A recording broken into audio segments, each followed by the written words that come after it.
I think it's very difficult to start companies and quite painful. I think that's important to bear in mind. I don't know if that's probably not encouraging. Doing a startup is like it's like eating glass and staring into the abyss. Let me put it this way: if you need inspiring words, don't do it.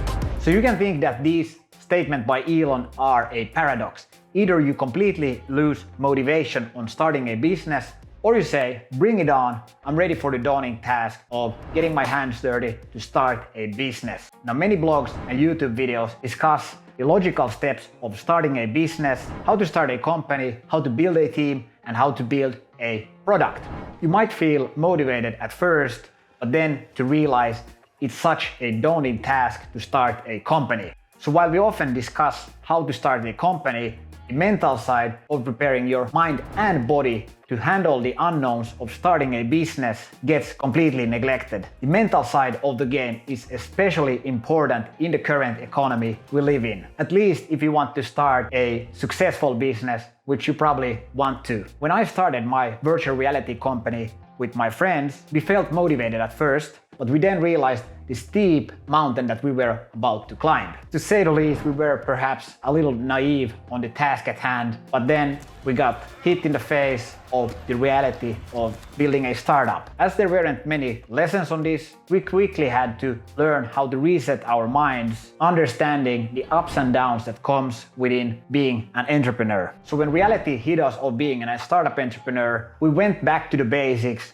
asking ourselves the essential questions. Is our startup idea unique? Can we build it? And do we believe that it will grow in the 5 to next 10 years? If so, how can we better handle the natural uncertainty that comes from being an entrepreneur? First of all, forget about the mindset of that 9 out of 10 startups fail. You shouldn't treat your business as a sort of a lottery ticket. Instead, do something that excites you. Start in a small niche where you can stand out.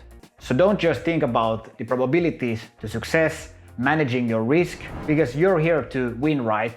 Instead, look forward to the finish line 5 to 10 years from now. You might have a first mover advantage now, but that's only a tool. We're here for the long haul. What's your secret path to becoming the last mover in your specific niche? Of course, every day it's a step in front of the other, but your path should be 5 to 10 years from now, as that's likely where most of your company's value will start to derive from. So if 5 to 10 years already feels like too much for you, that you can't plan for it, reconsider, think again. You got this. You might have to reset your mind. So at the end of the video, I'll give you some tools on how to make a stronger body to handle the stress. So ask yourself, did you start your company to win or not to not lose? What I mean by this, think about if you work a normal job and then you have multiple side hustles on the side. Why not just have one side hustle, or why not go all in? Because this is kind of like diversifying your stock portfolio, which might be fine when you think about investing into the stock market, into public companies. But building multiple business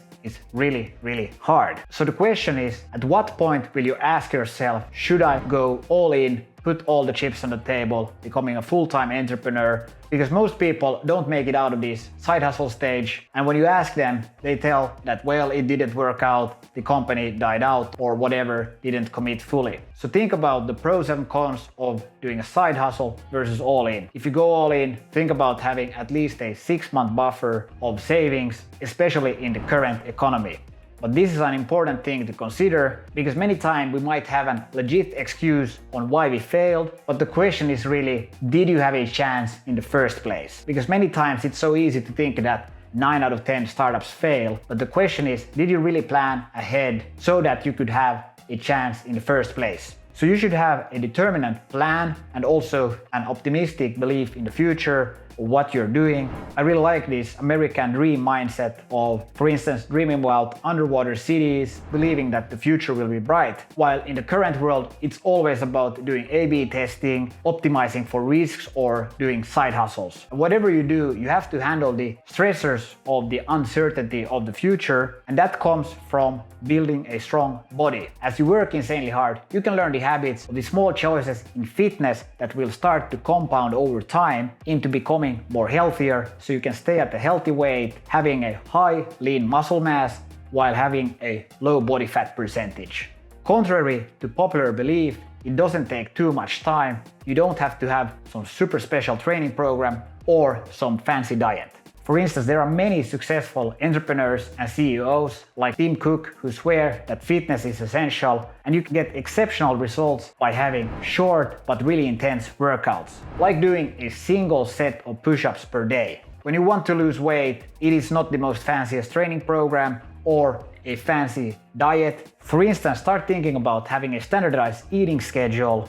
When do you eat? How much do you eat? What do you eat? In other words, results come from managing calories in, calories out. To lose weight, you want to eat less than you burn. Rule out any extra snacking during meetings. Don't worry about cardio. If you don't have time for that, walk as much as possible. You can use your smartwatch to track that, to get in your, for instance, 10,000 steps per day. It doesn't take too much time. You don't have to have some super special training program or some fancy diet. So make sure you check this video out on how to eat right and how to train right on a tight time budget. Thanks for watching. I'll see you in the next video.